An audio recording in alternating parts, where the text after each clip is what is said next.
நீங்க திமுகனே பார்த்துட்டு இருக்கீங்க. எடப்பாடி மட்டும் பிஜேபி சத்தம் இல்லாம என்ன பண்றாங்கன்னு விஜய் கவனிக்கணும்னு நான் அவங்களும் சும்மா இருக்க மாட்டாங்க. காங்கிரஸை ஒழிச்சே தீர்வோம்னு சொல்லி அதை கிட்டத்தட்ட நடைமுறைக்கு கொண்டு வந்துட்ட நாடு முழுக்க அமல்படுத்தி விட்ட பிஜேபி எம்ஆர் விஜயபாஸ்கர் 1000 விளக்கம் கொடுத்தாலும் அதை நம்புவதற்கு மக்கள் முட்டாள்கள் அல்ல. ஒரு போன் போகாம தாவேக்காக்கு வாங்க அல்ல வரட்டுமான்னு கேட்க ஒரு பேச்சுவார்த்தை நடக்காமல் அந்த நிகழ்ச்சி எப்படி நடந்துச்சு சொல்லுங்க. இல்லை நான் படுத்திருந்தேன், கனவுல சில அசரீரி வந்துச்சு, இங்கே போயிட்டோன்னு சொன்னாங்க, நாங்கள் போய் கேட்ட ஆட்டினோம், கேட்ட திறந்தாங்க, உள்ளே போயிட்டோம், அப்படியா சொல்ல போறீங்க? தினகரன் போட்ட வழக்கு இந்த கதியில கிடக்கு. அப்போ இவங்க மேலே எங்களுக்கு நம்பிக்கை இல்லை, சிபிஐ விசாரணை வேணும், கண்ட்ரோலை குடுமையை கொண்டு போய் அங்கே வச்சுக்கோ. இப்போ புரியுதா பிஜேபியோட முக்கியத்துவத்தனை? வீதி லீடர்ஸ் அமைப்பு ஆரம்பிக்கிறதுக்கு முன்னாடி மோடி நல்லவர் தான் அப்படின்னு ஒரு வார்த்தை இடையில விட்டாரு. அப்போ நீங்கள் யார் தம்பி அப்படின்னு கேட்குற கேள்வி இன்னைக்கும் உயிரோட்டமாக இருக்கு. பிஜேபி அதிமுக கூட்டணி இருந்த போதே இந்த இளைஞர்கள் விஜய்க்கு வாக்களிச்சிருக்கும் வாய்ப்பு இருக்கு. அந்த இளைஞர்கள் அண்ணாமலை தனியா வந்துட்டனால அந்த விஜயை விட்டு வெளியில வருவாங்க. திருச்சியில் அவர் பேசிய பேச்சை குறைஞ்சபட்சம் பாதி பேர் ரசிக்கல, பொதுமக்கள் ரசிக்கல. ஜென்சி கைதட்டுவான், ரசிப்பான், விசில் அடிப்பான். பொதுமக்கள் முகம் சுளித்தார்கள், சுளிப்பார்கள். அதுல தன்னை திருத்திக்கவே இல்லைங்கிறத அவர் கரூர்லையும் போய் காட்டுறாரு. தங்கமயிலில் ஆடி கொண்டாட்டம் ஆரம்பம். தங்கம் கிராமுக்கு 300 முதல் 600 வரை தள்ளுபடி. இச்சலுகை ஜூலை 31ஆம் தேதி வரை மட்டுமே. விகடன் நேயர்களுக்கு வணக்கம். இன்றைய சிறப்பு நேர்காணலில் மூத்த பத்திரிகையாளர் திரு எஸ்பி லட்சுமணன் சார் அவர்கள் தான் மீட் பண்ண போகிறோம். சார் வணக்கம். வணக்கம். பொள்ளாச்சியில் அண்ணாமலை அவர்களுடைய மாநாடு, அதற்கு முன்பு கரூரில் விஜய் அவர்களுடைய பேச்சு. அதுக்குள்ளே நம்ம போகிறதுக்கு முன்னாடி மீண்டும் திமுக அதிமுக தலைமையிலான ஒரு கூட்டணி பேச்சுவார்த்தை போயிட்டு இருக்கு அப்படின்ற ஒரு தகவல் வந்திருக்கு. அதற்கு முகாந்தரமாக பல பேச்சு பொருள்களும் உருவாகியிருக்கு. குறிப்பாக பார்த்தோன்னா அனிதா ராதாகிருஷ்ணன் அவர்கள் மீண்டும் பேசியிருக்காரு. அதை அக்னாலஜ் பண்ணுற மாதிரி ராஜேந்திர பாலாஜி ஸ்டாலினுக்கு கோவம் வந்தால் அவ்வளோதான் அப்படின்னு பேசியிருக்காரு. அனிதா ராதாகிருஷ்ணன் என்ன சொல்கிறாருன்னா, எம்ஜிஆரை நீங்கள் எப்படி ஒப்பிடலாம் விஜய் அவர்கள் கூட, எம்ஜிஆர் யார் தெரியுமா அப்படின்ற மாதிரி பேசுகிறாரு. இப்போ எல்லாம் ஒரு மையத்துக்குள்ளே ஒன்றிணைறாங்களோ. இன்னொரு பக்கம் டிடிவி தினகரன் திமுகவும் அதிமுகவும் சேர்ந்து கூட்டணி அமைச்சா தப்பு இல்லைன்றாரு. எல்லாம் ஒன்று கூடி வர்றாங்களோ. ஒன்றுன்னா பார்க்கலாம். ஸ்டாலினுக்கு கோவம் வந்துச்சு, அடுத்த நாள் இந்த ஆட்சி இருக்காதுன்னு திமுக காரன் சொன்னாதான் நியாயமா இருக்கும். அது ராஜேந்திர பாலாஜி சொன்னா தூண்டி ஒரு வேலையை பார்த்து அறுபாட்டுக்கு அடுத்து ஏதாவது கோயிலுக்கு போயிட்டு இருப்பார். இன்னைக்கு நான் சொல்ல யதார்த்தத்தை சொல்றேன். நான் அவர் சொன்ன வார்த்தையில் இருக்கிற பாயிண்ட் என்னன்னா, அதிமுகவுக்கு இருக்கிற எம்எல்ஏக்களின் எண்ணிக்கை 47, அதில் 6 பேர் ரிசைன் பண்ணிட்டாங்க, 41. அந்த 41 பேரும் எடப்பாடி பேச்சை கேட்குற மாதிரி இருக்காங்களா? கேள்விக்குறி. பேச்சுக்கு தங்கள் பதவிகளை காப்பாற்றிக் கொள்ள கட்சி கட்டுப்பாட்டை மீறி போனதுக்காக மன்னிப்பு கடிதம் கொடுத்தாங்களே தவிர, அவர் கூட்டுற எந்த ஆலோசனை கூட்டத்துக்கு சம்பந்தப்பட்ட மாவட்டங்களில் இருக்கிற எம்எல்ஏக்கள் போக மாட்டாங்க. இந்த லிஸ்ட்ல இருந்த பல பேர். ஸோ ஒரு பலவீனமான நிலையில் அது இருக்கு. ஆனால் இந்த மாதிரியான ஒப்பிடுகிற போது இது போன்ற சலசலப்புகள் துளியும் இல்லாமல் தலைமை மீது நம்பிக்கை வைத்து அந்த எம்எல்ஏக்கள் அப்படியே ஸ்டாலின் தலைமையில் இருக்கிறாங்க. ஸோ ஏதாவது ஒரு முன்னெடுப்புன்னு எடுத்து அதை ஸ்டாலின் தான் எடுக்கணும் அப்படின்னு அந்த அர்த்தத்துல தான் ராஜேந்திர பாலாஜி சொல்றாரு.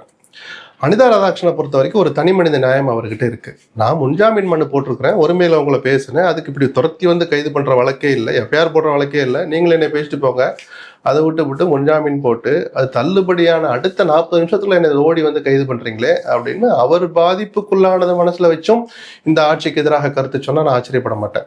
அது தனி மனித நியாயம்னு ஒன்று இருக்கு. ஆனால் இந்த ஆட்சி அமைஞ்சதுலேருந்து அனிதாவோட வேகம் எனக்கு ஆச்சரியம். ஏன்னா அனிதா இப்படி பேசுறவரே கிடையாது. இப்படிலாம் ரொம்ப லைம்லைட்லாம் வரமாட்டார். அவர் சத்தம் அவங்ககிட்ட அரசியல் பண்ணிட்டு இருப்பாரு. இப்போ அதுல குறிப்பா இன்னொரு விஷயம் சொல்றாரு, இங்க இருக்கவங்க மத்திய அமைச்சர் ஆவாங்கன்னு சொல்றாரு. இதெல்லாம் தான் கனெக்ட் பண்ண வேண்டியது. உடனே எல்லாம் கனெக்ட் பண்ணிடாதே, இதை பேனாவை கையில் எடுத்துக்கிட்டு. அதுக்கெல்லாம் என்ன நாள் இருக்கு. இயல்பாக தான் நடக்கும். காங்கிரஸோடு இவர்கள் உறவை ஸ்ட்ராங் பண்ண தேசிய அரசியல்னு வர்ற போது, திமுகவுக்கு ஒரு வாய்ப்புங்கிற போது, பிஜேபியும் ஒரு வலையை வீசுற போது அதெல்லாம் ஒரு இடத்துல நிற்கும். நான் உங்கள்கிட்ட என்ன கேட்ட, திமுக பிஜேபியோட சேரான்னு யாராவது எழுதி தர முடியுமா? அப்படி சொன்னாலும் நம்பாதீங்கன்னு சொன்னேன். எப்போ இந்த சூழல்லாம் வராதுக்கு முன்னாடி நான் சொல்லுவேன், அரசியல்ல மிகச்சில விஷயங்களை தவிர்த்துட்டு வேறு எல்லாமே சாத்தியம்தான். அந்த அடிப்படையில் அவர் சொன்னதை எடுத்துக்கலாம். மாறா அதிமுக திமுகவும் சேர்ந்தா என்ன தப்பு? சேர்ந்து ஒரு முடிவெடுத்தால் என்ன தப்புங்கிறது அதனுடைய அர்த்தம். டிடிவி சொன்னது, டிடிவி சொல்றதுக்கு ஒரு 100% நியாயம் இருக்கு. அவர் சொல்ல, ஏன்னா அவர் தான் முதல்ல பாதிக்கப்பட்டவர் இந்த ஆட்சியால். எம்எல்ஏவை பறிகொடுத்து ஒரே ஒரு பேரம்னு எடுத்துக்கிட்டா அந்த குதிரை பேரத்திற்கு பலி கொடுத்த முதல் நபர் அவர் தானே. அவர் விரும்பாமல் நடந்துச்சு. வரல, அவரை போய் சந்திச்சோம், ஆதரவு கேட்டோம், கொடுக்கல. அப்போ நாங்கள் எங்கள் வேலையை காட்ட தானே செய்வோம்னு சொன்னா கூட ஒரு அரசியல் ரீதியாக நியாயம் இருக்கு. அவர் ஒரு துளி கூட மதிக்காம நேராக காமராஜ் நம்பரை வாங்கி அவருக்கே போனை போட்டு பேச்சுவார்த்தை நடத்தி நீங்கள் தூக்கிட்டு போனால் சும்மா இருப்பாரு. அன்னைக்கு கொடுத்த புகார் இன்னைக்கும் கிடப்பிலேயே இருக்கு. ஆனால் செந்தில் பாலாஜி இப்போ ஊத்தங்கரை எம்எல்ஏ ஒருத்தட்ட பேச்சு நடத்திட்டாங்கன்னு சொல்லி இல்லை எஃப்ஐஆரில் பேரே இல்லை, சேர்க்குற அளவுக்கு ஆதாரம் இல்லை, இல்லாட்டி எஃப்ஐஆரில் சேர்த்துருப்பாங்க. எத்தனை வீட்டில் போய் துரத்துனீங்க, கைது பண்ணுறதுக்கு தேடுனீங்க, லுக் அவுட் நோட்டீஸ் கொடுத்தீங்க? அப்போ இவ்வளோ வேகத்தை இதில் காட்டுற போது அந்த வழக்கு இப்படி கிடப்பில் இருக்கு. அப்போ தாவேக்கா அதை பேசுகிற நியாயம் இருக்கா?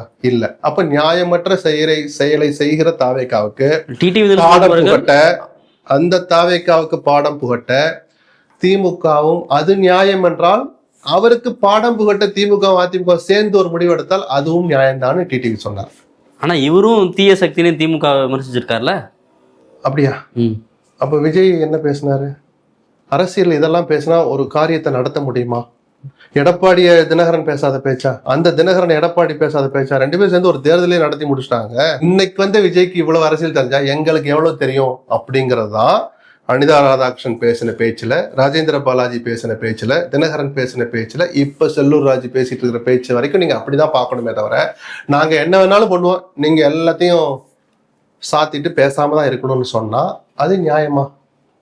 நீங்கள் எந்த ஆயுதத்தை கையில் எடுக்கிறீங்களோ அந்த ஆயுதத்தை கையாள்வதில் இவர்கள் கரை கண்டவர்கள். ஆமா, முதல் பேட்டியில நீங்க சொல்லியிருந்தீங்க. இன்னைக்கு மாற்று கருத்து இல்ல. அதற்கான வேலைகள் அதிகமாயிருச்சோ, அதற்கான முன்னெடுப்புகள் அதிகமாயிருச்சோ? அந்த பேரத்துல எல்லாம் நான் இல்ல. அதனால இப்படி எல்லாம் போட்டு வாங்காதீங்க. நான் என்ன சொல்றேன்னா, அந்த காரியத்தை அவர்கள் செய்தால், நீங்க திமுகனே பாத்துட்டு இருக்கீங்க. எடப்பாடி மட்டும் பிஜேபி சத்தம் இல்லாம என்ன பண்றாங்கன்னு விஜய் கவனிக்கணும்னு நான். அவங்களும் சும்மா இருக்க மாட்டாங்க. காங்கிரஸை ஒழிச்சே தீர்வோம்னு சொல்லி அதை கிட்டத்தட்ட நடைமுறைக்கு கொண்டு வந்துட்ட, நாடு முழுக்க அமல்படுத்தி விட்ட பிஜேபி 60 ஆண்டுகளுக்கு பிறகு ஆட்சியில பங்கு பெறதை ரசிப்பாங்களா தமிழ்நாட்டுல? சொல்லுங்க சார். அப்ப அரசியல் ரீதியாக அவங்க ஒரு பார்வை பார்த்தால், அவர்கள் ஒரு நடவடிக்கை எடுத்தால், எடுக்கிற நடவடிக்கை வேடிக்கை பார்த்தால் நான் ஆச்சரியப்பட மாட்டேன்னு சொன்னேன். இன்னொரு பக்கம் திமுக ஆளுநர்கிட்ட மீண்டும் புகார் கொடுத்திருக்காங்க இந்த விவகாரம் தொடர்பா, குதிரை பேர விவகாரம் தொடர்பா. இதெல்லாம் எதுக்கு அஸ்திவாரத்தை ரெடி பண்றாங்களோன்னு தோணும். அதான் எம்ஆர் விஜயபாஸ்கர் அவர்கள் மீது ஒரு புகார் கொடுக்குறாங்க. வைகோ அவர்கள் எப்படி சொல்லிட்டு நான் அப்படி சொல்லலை, வேற விதமா சொல்ல வந்தேன்னு மீண்டும் ஒரு விளக்கம் கொடுத்தாரோ, அதே மாதிரி இன்னைக்கு எம்ஆர் விஜயபாஸ்கரும் எங்க கட்சியிலிருந்து உள்ளவர்கள் கேட்டதை தான் நான் சொல்ல வந்தேன் அப்படின்னு ஒரு விளக்கம் கொடுக்குறாரு. எம்ஆர் விஜயபாஸ்கர் ஒரு வெள்ளந்தியான ஆளு, சூதுவாது ரொம்ப எனக்கு தெரிஞ்சு நான் சொல்றேன். இல்ல அவரு யதார்த்தமா சொல்லிவிட்டு எங்களை அப்ரோச் பண்ணாங்க, அந்த டீலிங் எங்களுக்கு பிடிச்சிருந்த மாதிரி சொல்லிவிட்டாரு. நிஜம் தானே சார்? எம்ஆர் விஜயபாஸ்கர் 1000 விளக்கம் கொடுத்தாலும் அதை நம்புவதற்கு மக்கள் முட்டாள்கள் அல்ல. ஒரு போன் போகாம தாவேக்காக்கு வாங்க அல்ல நான் வரட்டுமான்னு கேட்க, ஒரு பேச்சுவார்த்தை நடக்காமல் அந்த நிகழ்ச்சி எப்படி நடந்துச்சு சொல்லுங்க? இல்ல நான் படுத்திருந்தேன், கனவுல சில அசரீரி வந்துச்சு, இங்க போயிட்டோன்னு சொன்னாங்க, நாங்க போய் கேட்ட ஆட்டினோம், கேட்ட திறந்தாங்க, உள்ள போயிட்டோம், அப்படியா சொல்ல போறீங்க? ஒரு பேச்சுவார்த்தை நடக்காமல், அது டாக்டர் விஜயபாஸ்கர் விஷயத்துல பல சுற்று பேச்சு நடக்காமல் அந்த இணைப்பு நடந்திருக்குமா? அப்ப அது பேச்சுவார்த்தை. ஊத்தங்கரை எம்எல்ஏட்ட போய் பேசினா அது பேரம், குதிரை பேரம். இது நியாயம்? மக்கள், நான் திரும்ப சொல்றேன் சார், நீங்க பண்றது அரசியல்னா அவங்க எதிரணி அரசியல் பண்ணதான் செய்வாங்க. கவர்னர்கிட்ட கொடுக்கறோட நிக்குமான்னு எனக்கு தெரியல. ஏன்னா தொடர்ந்து கொடுக்கறத பார்த்தா பிஜேபியுடைய கடந்த சில வருட அரசியலை நான் கவனிச்சதை வச்சு பார்த்தா எதுக்கோ ஒரு பிக்சர் ரெடி பண்றாங்க. அதுதான் எல்லா டாட்ஸையும் கனெக்ட் பண்ண வேண்டியது. என்ன பிக்சர்லாம் என்ன கேட்காது, ஏதோ தயாராது போல. இவங்க இதோ நிக்க அடுத்து கோர்ட்டுக்கு போனாலும் ஆச்சரியப்பட மாட்டேன். இல்ல சொல்லியிருக்காரு, அதையுமே ஆர்.எஸ். பாரதி அவர்கள் இப்ப சொல்லியிருக்காரு. நீங்க இது ஆளுநர்கிட்ட புகார் கொடுத்து அதோட நிறுத்த போறீங்களா, அடுத்த கட்ட நடவடிக்கை என்னவா இருக்கும்னு கேட்கும்போது ஒரு குறிப்பிட்ட கால அவகாசம் கொடுப்போம், அதை நடவடிக்கை எடுக்கலன்னா நாங்க நீதிமன்றத்துக்கு போவோம். கண்டிப்பா போவாங்க. ஏன்னா இப்ப தினகரன் போட்ட வழக்கு இந்த கதியில கிடக்கு. அப்ப இவங்க மேல எங்களுக்கு நம்பிக்கை இல்லை. எந்த அரசின் மீது நாங்கள் புகார் சொல்கிறோமோ அந்த அரசின் நிர்வாகத்தில் இருக்கிற காவல்துறை வழக்கு பதியும்னு எங்களுக்கு நம்பிக்கை இல்லை, வழக்கு பதிந்தாலும் அது நியாயமாக விசாரணை இருக்கும்னு எங்களுக்கு நம்பிக்கை இல்லைன்னு கேட்டு 100% யாரோ ஒருத்தர் நீதிமன்றத்துக்கு போக தான் செய்வாங்க. சிபிஐ விசாரணை வேணும்னு கண்ட்ரோல குடுமையை கொண்டு போய் அங்கே வச்சுக்குவாங்க. இப்ப புரியுதா பிஜேபியோட முக்கியத்துவத்தானே? ஒரு எம்எல்ஏ போஜராஜன் ஒருத்தர் தானே சார், என்ன சார் பண்ண போறாங்கன்னு நினைக்காதீங்க. எல்லா சில்மிஷங்களும் எல்லா ஆயுதங்களையும் பயன்படுத்துவதில் கில்லாடிகள் அவர்கள். இந்த காய் நகரத்துல 2 தரப்புலையும் நடக்கல. இதே மையப்படுத்தி தாவேக்காவும் எங்க எம்எல்ஏக்களை குதிரை பேரம் செஞ்சு இடுக்க பார்த்தாங்க அப்படின்ற ஒரு, அதுக்கு ஆதாரங்களை சரியா வெளிப்படுத்தி உரிய அமைப்பு கிட்ட அந்த விசாரணையை நடக்க விட்டுருந்தாங்கன்னா, அந்த விசாரணை நடக்கிற போது அரசு அதிகாரத்துல இவங்க நிர்வாகத்துல கவனம் செலுத்திருந்தாங்கன்னா அதை மக்கள் நம்பியிருப்பாங்க. சம்பந்தமே இல்லாமல் அல்லது உரிய ஆதாரத்தை பொதுவெளியிலையோ எஃப்ஐஆர்லயோ குறிப்பிடாமல் அசோக்குமாரை தேடி போறீங்க, செந்தில் பாலாஜி தேடி போறீங்க. சரி பரவாயில்ல, அது ரகசியமா வச்சிருக்கிறோம், விசாரணைக்கு வர்ற போது செந்தில் பாலாஜி முகத்தை கிழிப்போம், அந்த அளவுக்கு ஆதாரம் இருக்குன்னா அந்த விசாரணை தொடர்ந்துட்டு இருக்கும் போதே அதே நாள்ல செந்தில் பாலாஜி தேடி சர்ச்சை நடந்துட்டு இருக்கு. பொது மேடையில ஆதவர்ஜன் என்ன பேசினார்? நாங்க விட மாட்டோம், கரூர்ல எங்களுக்கு ஒரு கணக்கு இருக்கு, தீக்காம விட மாட்டோம்னு சொன்னீங்கன்னா அப்ப இந்த எஃப்ஐஆரை கணக்கு தீர்க்கிறதுடைய ஒரு வடிவம் தானா, ஒரு ஆயுதம் தானான்னு குறைஞ்சபட்ச அறிவுள்ள மக்கள் நினைப்பாங்களா மாட்டாங்களா? அவ்வளவு முட்டாளாவா நினைச்சிட்டீங்க நீங்க மக்களை? அந்த அளவுக்கு அரசியல் அறிவற்றவங்களா தெளிவற்றவங்களா சொல்லுங்க. இதை கூட சாதாரண ஆள் புரிஞ்சுக்குவோம் சார். எஃப்ஐஆரை போடுறீங்க, பேரே இல்லை தேடுறீங்க, நாங்க கணக்கு தீப்போங்கிறீங்க, விட மாட்டோங்கிறீங்க. அப்போ நீங்களும் அரசியல் பண்றீங்கல்ல, தப்பு இல்ல. விஜய் பக்காவா அரசியல் பண்றாரு, அதை பாராட்டலாம். அந்த சொல்ல முடியாது. அந்த அரசியலில் கரை கண்டவர்கள் திமுகவும் அதிமுகவும் பிஜேபியும் சொல்ல வந்தாங்க. ஆனா மக்கள் இதை எப்படி பார்ப்பாங்க? ஏன்னா இன்னொரு பக்கம் தாவேகா ஒரு விஷயத்த முன் வச்சுக்கிட்டே இருக்காங்க தொடர்ந்து. நாங்க ஆட்சி அமைச்சதை இது திமுகவும் அதிமுகவும் விரும்பல, எப்படியாவது எங்களை தடுக்க ட்ரை பண்றாங்க, இப்ப வரையும் அதுக்கான முயற்சிகள் நடந்துகிட்டு இருக்கு அப்படின்னு திரு விஜய் தடுக்க முயற்சி பண்ணல. விஜய் எப்படி ஒரு முயற்சியை எடுத்தாரோ, ரிசல்ட் 4ஆம் தேதியில இருந்து 5ஆம் தேதி காலையில இருந்து விஜய் என்னவெல்லாம் முயற்சி எடுத்தாரோ, காங்கிரஸ்க்கு ஃபர்ஸ்ட் மெயில் எப்ப அனுப்பிச்சாருன்னு கூப்பிட்டு கேளுங்க, அன்னைக்கு நைட்டே போயிருக்கோம். ஏன்னா அதுக்கு தேர்தல் நடந்துட்டு இருக்கிற போதே விஜயோடு பேச்சு நடத்திய கட்சி தான் காங்கிரஸ் கட்சி. அதிகாரப்பூர்வம் காங்கிரஸை சேர்ந்த சில முக்கியஸ்தர்களே திமுகவோட கூட்டணி வச்சு தேர்தலை சந்திச்சு பிரச்சார காலத்திலே விஜய் போய் பார்த்தாங்க. இல்லையா இருக்கான்னு வரலாறு சொல்ல போது சில பேர் புத்தகம் எழுதுனா அது வெளியில வரும். அது ஒரு பக்கம் இருக்கட்டும். அப்போ எந்த ஸ்டாலின் திமுக கூட்டணி வேணும்னு சொன்ன முக்கிய தலைவர்களா இல்ல, வேணும்னு சொல்லி முடிவெடுத்து அறிவிச்ச பிறகு பிரச்சாரம் பண்ண வேண்டிய தலைவர்கள் விஜய் கிட்ட பேச்சு நடத்திக்கிட்டு இருந்தாங்க. தேர்தல் முடிவு நீங்க விரும்புற மாதிரி தான் வரும், வந்தா நம்ம இப்படி பண்ணிக்கலாம், எல்லாம் வரலாறு சொல்லட்டும், அப்புறம் பார்த்துப்போம். நான் என்ன கேட்கிறேன்னா, எந்த ஸ்டாலினை நீங்க 30% லஞ்சம் வாங்குறாருன்னு சொல்லி விமர்சிச்சீங்களோ அந்த ஸ்டாலினை மீண்டும் முதலமைச்சராக்கும்னு அதிகாரப்பூர்வமாக சொன்ன காங்கிரஸுக்கு ஃபர்ஸ்ட் மெயில் அனுப்புறாரு. அடுத்து அந்த முதலமைச்சராக ஸ்டாலினை மீண்டும் முதலமைச்சராக்கும்னு காஞ்சிபுரம் பொதுக்கூட்டத்தில் கை தூக்கி நின்றாங்களே இடதுசாரிகள், சிறுத்தைகள், வைகோ, IUML, அந்த எல்லாருடைய ஆதரவையும் வாங்கி நீங்க ஆட்சி அமைச்சிருக்கிறீங்க. ஸோ விஜய் ஒரு வேலையை பண்ணாரு, மக்கள் கவனிப்பாங்கன்னு சொல்றீங்களே, மக்கள் அதையும் தான் கவனிச்சாங்க. அப்படி நீங்க ஆட்சி அமைச்சிட்டீங்க, போதுமான மெஜாரிட்டி நிரூபிச்சிட்டீங்க. 6 மாசத்துக்கு அந்த விஷயத்துல ஆபத்து இல்லை, பேசாம இருக்கலாமே. அதிமுக MLAக்களை இழுக்கிற வேகத்தை இவங்க குறைக்கவே இல்லை. சலசலப்பு அங்க இருக்கு. ஃபர்ஸ்ட் ஒரு பொறுப்பு எடப்பாடிக்கு தான். அவருடைய அந்த தலைமை பண்புக்குரிய வகையில் அவர் நடந்துக்காதனாலதான் கட்சி பலவீனமா இருக்கு. அந்த பலவீனத்தை பயன்படுத்தி வலைய விஜய் வீசுகிறார். நம்ம இருப்போம், அவங்க வரும்னு வரல, எங்களை அப்ரோச் பண்ணாங்க, எங்களை ராஜினாமா பண்ணுங்கன்னு சொன்னாங்கன்னு வைகோ, விஜயபாஸ்கர்லாம் சொல்றது எப்படி யதார்த்தம் சார்? அது விஜய் அப்படிதான் ஆரம்பிச்சிருப்பார். தப்பு இல்லைங்கிற அரசியலா பண்றாரு. அப்ப நீங்க அதை பண்றதையும் தானே மக்கள் பார்த்துட்டு இருப்பாங்க. அப்ப இவங்க சும்மா இருப்பாங்களா? விஜய் அப்படியே 5ஆம் தேதியில இருந்து இந்த வேலைகளை செய்து கொண்டிருந்த போது திமுக அதிமுக சேர்ந்து ஒரு வேலை பண்ணிட்டு தான் இருந்தாங்க. அதைத்தான் கூட்டணின்னு எல்லாம் வேற மாதிரி திசை திருப்புறாங்க. கூட்டணி இல்ல, 2 பேரும் சேர்ந்து ஒரு தலித்தை முதலமைச்சராக்குவோம், அல்ல அமைச்சரவையில் யாரும் சேரலாம், அதிமுக நாங்க சேர்றோம்னு, திமுக நாங்க சேர மாட்டோம்னு சொன்னாங்க. நாங்க ஆதரிக்க தயார், அமைச்சர்கள் எங்களுக்கு இடம் வேணாம்னு சொன்னாங்க. திருமாவளவன் அதையும் தானே அறநாள் ரசிச்சார். அந்த முயற்சிக்காக 2 முயற்சிகள் நடந்தது அப்படின்னு சொன்னாங்க. ஒண்ணு திமுக ஆதரவுல அதிமுக ஆட்சி அமைக்க முயற்சி நடந்தது. சேர்ந்து திருமாவளவன் முதலமைச்சர் சொல்றேன். அந்த முயற்சியில 99% எனக்கும் தெரிஞ்சதுனால நான் சொல்றேன். நம்மளும் கவனிப்போம்ல, நம்ம கிட்டே சில பேர் பேசியிருப்பாங்க, நடக்குது போகுது வருது என்னன்னு கேளுங்க சார், செக் பண்ணுங்க சார். அதுல எடப்பாடியை முதலமைச்சராக்க ஸ்டாலினும் ஆதரவு தரல, ஸ்டாலின் முதலமைச்சராக்க எடப்பாடியும் ஆதரவு தரல. பொதுவான நபரை யார் ஆக்கலாம் அப்படின்னு சொல்லிதான் அதுல 2வது சாய்ஸா வேணா திருமாவளவன் வந்திருப்பாரே தவிர இந்த 2 பேருமே முதலமைச்சரா இருக்கணும்னு விரும்பல. அது சாத்தியம் இல்லை. அதுல திமுகலே பல பேர் அதை ரசிக்கல. அந்த அரசியல் எக்ஸிட் பாலிசி எப்போ ஆகும், இந்த கூட்டணி விட்டு எப்போ விலகுறது, அன்அபிஷியல் கூட்டணில இருந்து விலகணும்ல. ஒரு டைம்ல குறைஞ்சபட்சம் 29 நாடாளுமன்ற தேர்தலில் விலகணுமே, எப்படி என்ன அப்படின்னு கேட்டு, ஆனா 2 பேரும் சேர்ந்து ஒரு பொதுவான நபரை ஆதரிச்சா நம்ம எப்ப வேணாலும் விளைவிக்கலாம் அப்படின்னு தான் திருமாவளவனுடைய சாய்ஸ் தான் இங்க வலுவாக பேசப்பட்டதே தவிர, அதையும் சில மணி நேரங்கள் பல மணி நேரங்கள் திருமாவளவன் உடன்பட்டு ரசித்தாரே தவிர வேற எதுவும் அப்ப நடக்கல. ஆனால் அதே போன்ற ஒரு முயற்சி அன்னையோட முடிஞ்சு சார், இனிமேல் நடக்காது அப்படின்னு யாராவது சொன்னா நம்பாதீங்க. விஜய் இந்த அரசியலை பண்ற போது இவர்களும் ஏதோ ஒரு வகையில் அரசியலை பண்ணுன்னு ஆச்சரியப்பட மாட்டேன்னு சொல்றேன். இப்ப காங்கிரஸ், IUML, கம்யூனிஸ்ட், VCK எல்லாம் ஸ்ட்ராங்கா தாவேகாவுக்கு நாங்க ஆதரவு கொடுப்போம், 5 ஆண்டுகள் இந்த ஆட்சியை டிஸ்டர்ப் பண்ண மாட்டோம்னு ஒரு பக்கம் சொல்றாங்க. அப்படியான சூழ்நிலை இதற்கான சாத்தியங்கள் எந்த அளவுக்கு இருக்கு? இந்த சாத்தியத்தை விஜயே ஏற்படுத்துகிறாரோ மறைமுகமான் இருக்கு. எரிச்சலாகிற அதிமுக சும்மா இருக்குமா? பதில் சொல்லுங்க. இடதுசாரிகள் அதையும் தான் மறைமுகமா சுட்டி காட்டுறாங்க. இது நல்லது இல்ல, இது ஆரோக்கியமானது இல்ல, இது ஒரு ஆங்கிள். இடதுசாரி அதுக்கு மேல வார்த்தை யூஸ் பண்ண முடியாது, தோழமை கட்சிகள் அதுக்கு மேல சொல்லணும். நான் சொல்றேன், இவங்களுடைய நம்பிக்கை விஜயை இழக்க ஆரம்பிக்கிறார். ஒரு அவநம்பிக்கை அவர் மனதில் திணிக்கிறார். நம்மளை நம்பாம ஏதோ 15 டார்கெட் வச்சு ஆதவ் வேலை செய்யறாராமே, விஜய் வேலை செய்யறாராமே, 15 தொகுதியில் இடைத்தேர்தலை வர வச்சு அதுல பெரும்பான்மையான இடத்துல நம்ம ஜெயிக்கணும் அப்படின்னு நினைச்சு செய்யறாங்களோன்ற அந்த வதந்தியை, சந்தேகத்தை வலுப்படுத்துற மாதிரி தானே சார் ஒரு சனிக்கிழமையும் காட்சி நடந்துகிட்டு இருந்துச்சு. இந்த சனிக்கிழமை தான் சார் ஒன்றும் நடக்கல, கோர்ட்டு தடை போட்டதுனால ஒருவே போல. ஏன்னா போன தேர்தல் நடக்கா தெரியும் யாரும் ரிசைன் பண்ணல. அதனால நான் சொன்னேன், விஜய் அறிவிக்கட்டும், வர்றவங்களுக்கு இடைத்தேர்தல் சீட் இல்லைன்னு யாராவது ரிசைன் பண்ணுவாங்களா? அப்ப இவரால தான் அது நடக்குதுன்றது அரசியல் தெரிஞ்ச இடதுசாரிகளுக்கு தெரிஞ்சிருக்கு. ஆரம்ப நிலையில அதுக்கு எதிரான அறிக்கைகள் கொடுத்தாலும் கூட இப்போ வந்து அது இயல்பான ஒரு விஷயம் அப்படின்ற அளவுக்கு வந்து நிக்கிறாங்களே அவங்க. இயல்பான விஷயம்னு சொல்லல சார். இப்பயும் அவங்க விமர்சனத்தை மாத்திக்கல. திருமாவளவனும் மைல்டா தான் சொல்றாரு, அதை ஆரோக்கியமானது இல்லைன்னு தான் சொல்றாரு. அதான் சொன்னேன், முட்டை போடுற கோழிக்கு தான் வழி தெரியும், அந்த முட்டையை போடும்போது தான் அந்த வழி தெரியும். இன்னைக்கு அதிமுக போடுது, அந்த வழி அவங்க அனுபவிக்கிறாங்க. நாளைக்கு விஜய் என்கிற கோழி முட்டையிடும் போதுதான் அந்த வழி என்னன்னு தெரியும்.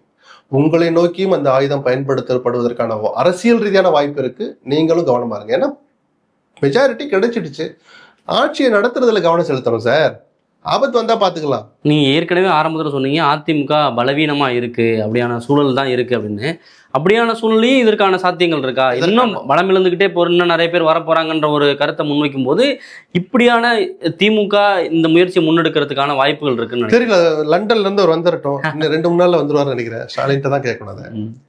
ஸ்டாலினுக்கு கோபம் வந்தால் வந்துருச்சு, எனக்கு அம்மன் நைட்டு கனவுல வந்து சொல்லிடுச்சுன்னா ராஜேந்திர பாளை சொல்லல. ஸ்டாலினுக்கு கோபம் வந்தால் இந்த ஆட்சி தாங்காது வரும் அப்படின்னு சொல்லியிருக்காரு. வருதுன்னு ஏர்போர்ட்லயே மறிச்சு கேட்டுருவோம், ஸ்டாலின் வந்து இறங்கட்டும். அவர் வந்து என்ன நினைக்கிறாரு? அப்படி ஒருவேளை வந்தா பாஜகவுடைய ஆதரவுல தான் அதை பண்ண முடியும். காரணம் கவர்னர். தொங்கு சட்டமன்றம் வந்துட்டாலே 2 பேர் கதாநாயகர்கள். யார் முதலமைச்சராக போறாங்களோ, அதனால திருமாவளவனே முதலமைச்சராக இருந்தாலும் அவரை கதாநாயகன் நினைக்காதீங்க. அவர் ஒரு டம்மியா தான் வச்சு 2 பேர் ஆட்சி பண்ணியிருப்பாங்க.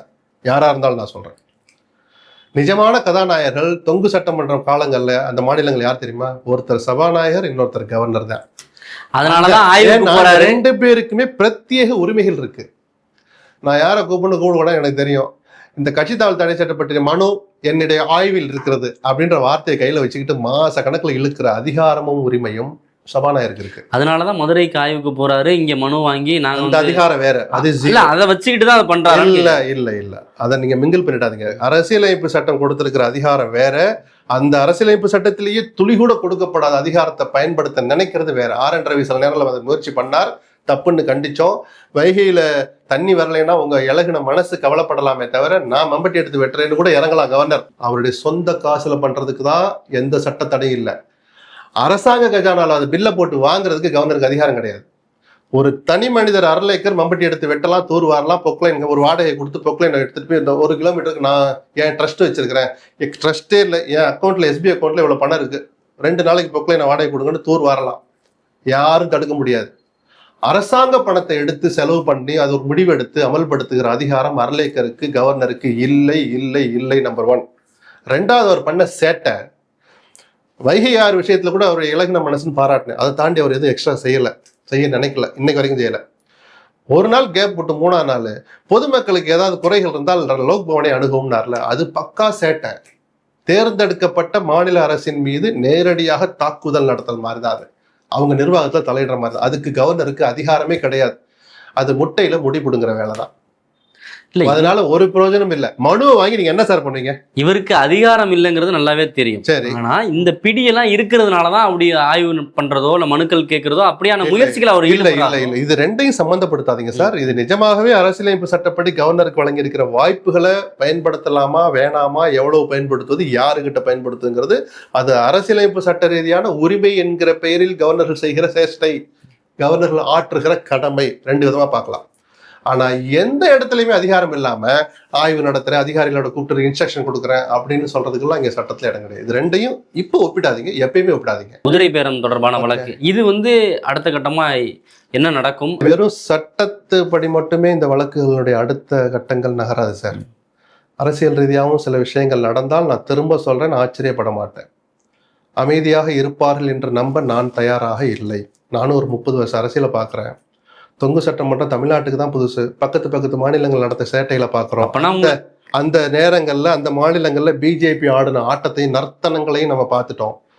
அதையெல்லாம் வச்சு பார்த்தா இப்ப அடுத்தடுத்து இவங்களாம் ராஜ்பவனுக்கு ஏதோ காஃபி சாப்பிட மாதிரி, என்ன பசிக்குது ஒரு டிஃபன் சாப்பிடலாம் போற மாதிரி எல்லாம் கவர்னர் மாளிகைக்கு போறதை பார்த்தா, அதை இந்த கவர்னரும் அனுமதிப்பதை பார்த்தால், விஜயும் தன்னுடைய அந்த அரசியலை கைவிட மறுப்பதை பார்த்தால் யாரும் சும்மா இருப்பாங்கன்னு எனக்கு தோணலை.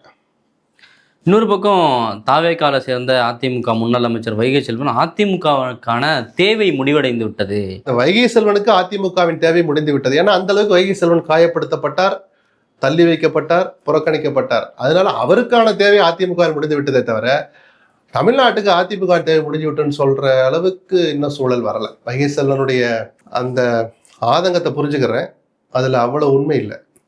ஏன் இதை கேட்கிறேன்னா, நேற்றைய தினம் பொள்ளாச்சியில அண்ணாமலை அவர்கள் அண்ணாமலை வந்துட்டதுனால அதிமுக என்ன இல்ல இதை முன் வச்சு அதிமுக இடத்த அதிமுக திமுக 2 இடங்களையும் ரீப்ளேஸ் பண்ண போறாரா அண்ணாமலை? சரி, அப்படின்ற மாதிரி எல்லாம் பேசி ரீப்ளேஸ் பண்ணிட்டு 60 ஆண்டுகளுக்கு பிறகு திராவிட இயக்கங்களின் 2 கண்ணத்திலும் மறைந்து விஜய் வந்துட்டாரு. அப்புறத்துக்கு இன்னொரு மாற்று, அந்த கேள்வியை மறந்துட்டீங்க. விஜய் டோட்டலே மறந்துட்டீங்களா?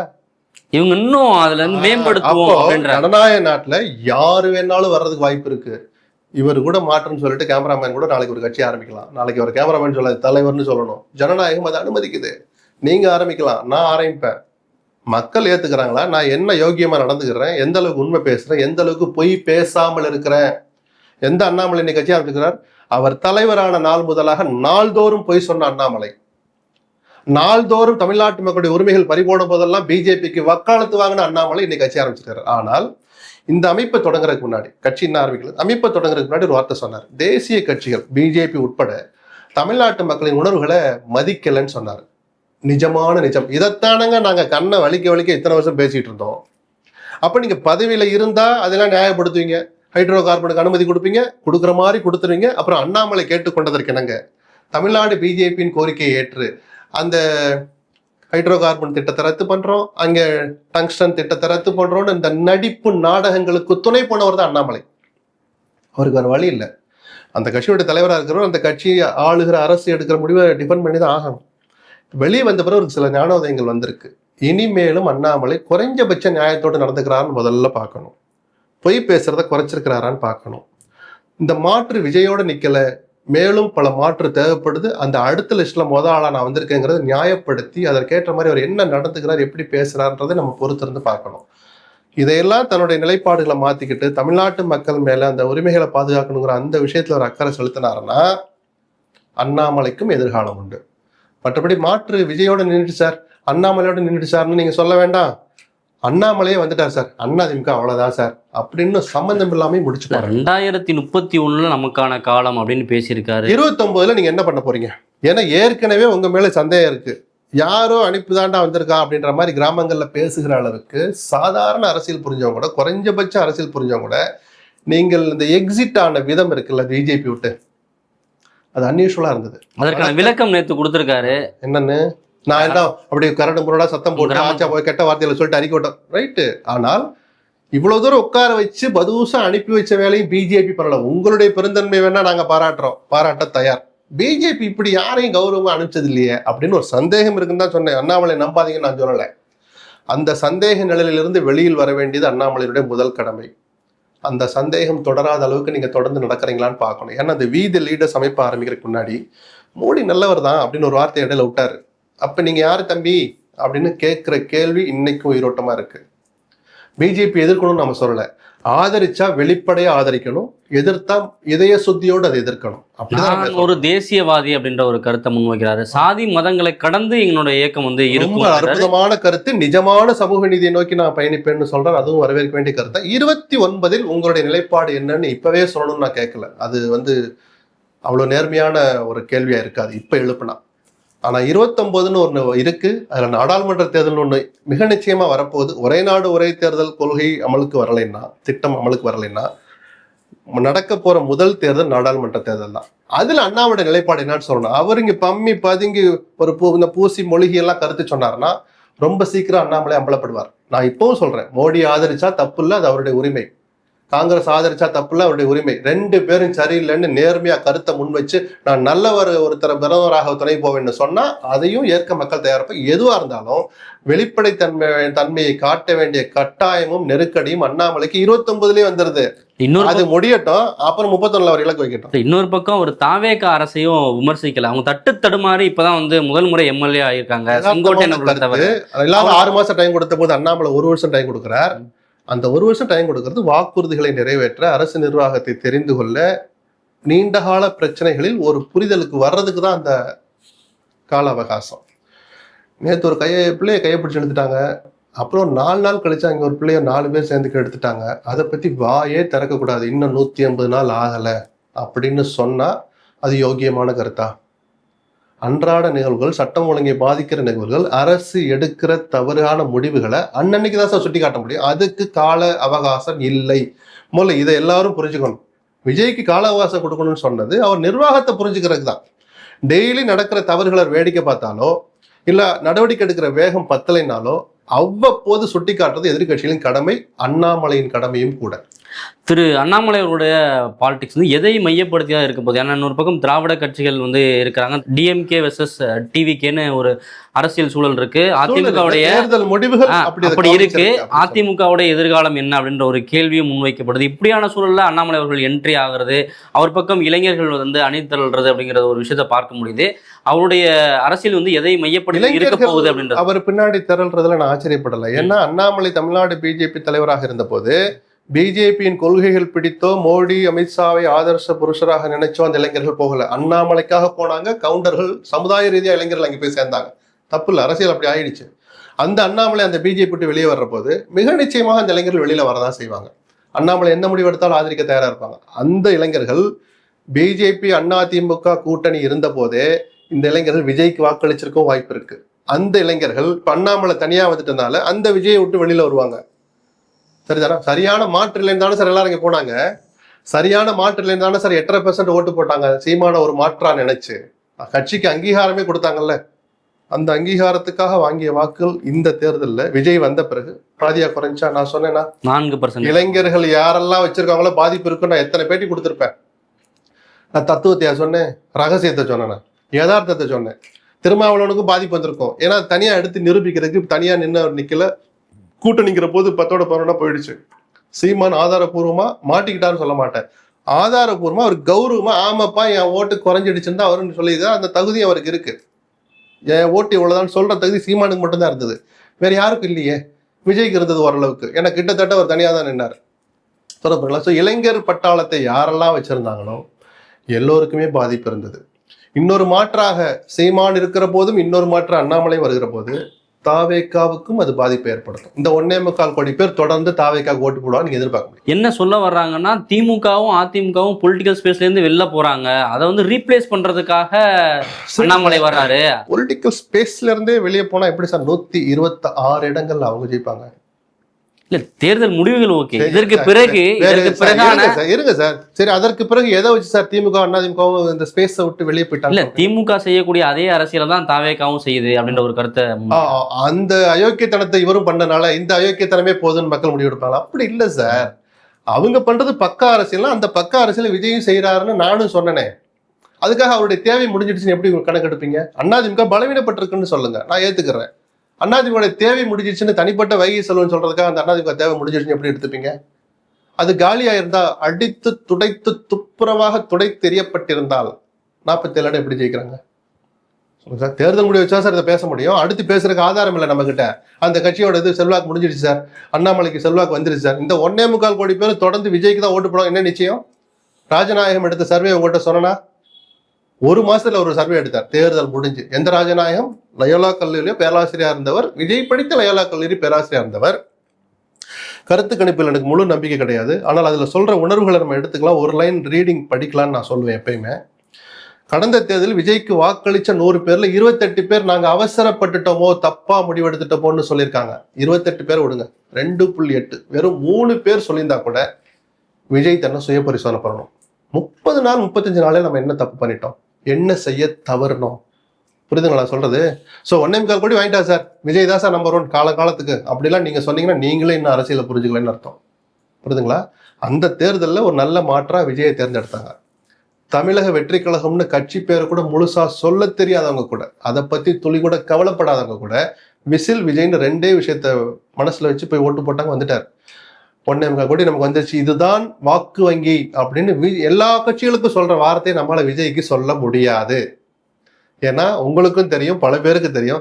பேரன் சொன்னா, பையன் சொன்ன, என் பேத்தி சாப்பிடவே மாட்டேன்னுச்சு அதுக்காக போட்டேன் அப்படின்னு ஒரு கிளவி சொல்லுது. பேத்திக்கு அடுத்த தேர்தல் வர்ற போது இன்னொரு 5 வயசு கூடி இருக்கும். இந்த கிளவி இருக்குமா இருக்காதா ஒரு கேள்வி. அந்த கிழவி அதுக்கப்புறம் திருப்பி அந்த பேச்சை கேட்குமா கேட்காதா தெரியாது. அப்புறம் 1.25 கோடி திரும்பி வரும்னா அதனாலதான் விஜய்க்கு கிடைச்ச வாக்கு வங்கின்னு சொல்ல முடியல. ஒரு நல்ல மாற்று சக்தியாக விஜயை பார்த்தார்கள். அந்த ஒரு வரிதான் நிஜம். இன்னொரு தேர்தலே அந்த வாக்கை வாங்கி காமிச்சாருன்னா கன்சிஸ்டன்சி வந்துருது, தொடர்ச்சியா நிரூபிக்கிறார்கள். அதுதான் வாக்கு வங்கின்னு நான் சொல்லுவேன். ஓகே, கரூர் பேச்சு, முதலமைச்சரோட கரூர் பேச்சு வந்து நம்ம திருச்சி பேச்சை பத்தி நம்ம ஏற்கனவே பேசணும். ஒரு நடிகர் விஜயாக அவர் என்ன வேணாலும் பேசலாம். அரசியல் ஆர்வமுள்ள விஜயாக அப்பவே சில விஷயங்களை தடுத்திருக்கணும்னு நான் சொன்னேன். ஒரு கெட்ட வார்த்தையை சொல்லி ஒரு வசனம் பேசின போது அவருடைய படம் ஒன்று வந்துச்சு, எனக்கு படப்பேர் மறந்துட்டேன், ட்ரெய்லர் வந்துச்சு, ரொம்ப அதிர்ச்சியான. அப்போ விஜய் அரசியலுக்கு வரப்போறேன்னு முடிவெடுத்துட்டார். அந்த வார்த்தையை சொல்லி அந்த வில்லனையோ எதிரியோ திட்டுறாரு. நான் சொல்லியிருந்தேன் அப்போவே, ஒரு அசிஸ்டன்ட் டைரக்டர் அல்லது டைரக்டர் எழுதின வசனத்தை அசிஸ்டன்ட் டைரக்டர் தான் கொண்டாந்து கொடுத்துருப்பான். சார் இந்த காட்சிப்படி இப்படி உட்காந்துட்டு இப்படி இந்த வார்த்தையை சொல்லுங்க சார்னு சொன்னபோது காலில் இருக்கிறத கலட்டி அந்த அசிஸ்டன்ட் டைரக்டர் அடிச்சிருக்கணும்னு நான் சொன்னேன். ஏன்னா லட்சக்கணக்கான இளைஞர்கள் உங்களை பின்பற்றுறாங்க, ரசிகராக இருந்து ஒரு தலைவனா ஆதர்ச புருஷனா நினைக்கிற போது நீங்களே பச்சையா அந்த வார்த்தையை சொன்னா பெண்களும் சரிசமமா கலந்துருக்கிற இந்த சமூகத்துக்கு நீங்க என்ன சொல்லித்தரீங்கன்னு நான் கேட்டேன். சமூக அக்கறையில நடிகர் அந்த வார்த்தையை தடுத்திருக்கணும்னு சொன்னோம். என்னை போன்ற பல பேர் சொன்னாங்க. நல்ல வேளை படம் வரும்போது மியூட் பண்ணிட்டாங்க, அதை கட் பண்ணிட்டாங்கன்னு நினைக்கிறேன். காட்சி இருந்துச்சு, வார்த்தையை வசனத்தை மியூட் பண்ணிட்டாங்க. அப்பவே ஒரு கட்டுப்பாடு இருக்கணும்னு எதிர்பார்த்த பல பேர்ல பல லட்சம் பேர்ல நானும் ஒருத்தன். அப்போ முதலமைச்சரான பிறகு எவ்வளவு பொறுப்பு இருக்கணும், எவ்வளவு மாண்பு இருக்கணும்னு நம்ம சொன்னோம். அந்த 1.25 கோடி பேர் ஓட்டு போட்டாங்க சொன்னல, திருச்சியில் அவர் பேசிய பேச்சை குறைஞ்சபட்சம் பாதி பேர் ரசிக்கல, பொதுமக்கள் ரசிக்கல. ஜென்சி கைதட்டுவான், ரசிப்பான், விசில் அடிப்பான். பொதுமக்கள் முகம் சுளிப்பார்கள். அதுல தன்னை திருத்திக்கவே இல்லைங்கிறத அவர் கரூர்லையும் போய் காட்டுறாரு. வார்த்தையை கொஞ்சம் கட்டுப்படுத்தினவர். அதாவது திமுக சொன்னா அப்படிலாம் நான் திமுகவை கிழிச்சு தொங்க விடுங்கன்னு தான் சொல்றேன். அண்ணா திமுகவை துவைச்சு காய போடுங்க, யாரும் உங்களை தடுக்க போறதில்லை. அரசியல் ரீதியாக நீங்கள் பேசுவது வேறு. அந்த அரசியலை பேசுகிற போது ஒரு முதலமைச்சருக்குரிய மாண்பை மறந்து பயன்படுத்தக்கூடாத வார்த்தைகளை நீங்கள் பயன்படுத்தினால் இந்த சமூகத்தை நீங்க கெடுக்கிறீங்கன்னு அர்த்தம். இளைய தலைமுறையினருக்கு தவறான வழியை காட்டுறீங்க. நான் சொல்லி கொடுத்தா அவனுக்கு கெட்ட வார்த்தை தெரியுமாக்கும், அப்படிலாம் நீங்க வியாக்கியானம் பேசக்கூடாது. சொல்ல வேண்டியது கடமை. ஊதுற சங்க ஊதுவோம், அப்போதான். ஓகே சார், பொறுத்திருந்து பார்ப்போம் என்ன நடக்குது தமிழக அரசியல் களத்தில், என்னென்ன திருப்பங்கள் நடக்குது அப்படின்னு சொல்லி பொறுத்திருந்து பார்ப்போம். தொடர்ந்து விவாதிப்போம் சார். நன்றி. நன்றி. தமிழக மக்களின் அபிமான தங்கமயிலில் ஆனந்தம் பொங்கும் பொன்னான ஆடி கொண்டாட்டம் தொடங்கியாச்சு. தங்கம் கிராமுக்கு 300 முதல் 600 வரை தள்ளுபடி. இச்சலுகை ஜூலை 31 வரை மட்டுமே. தங்கம் வாங்க, தங்கமயிலுக்கு வாங்க.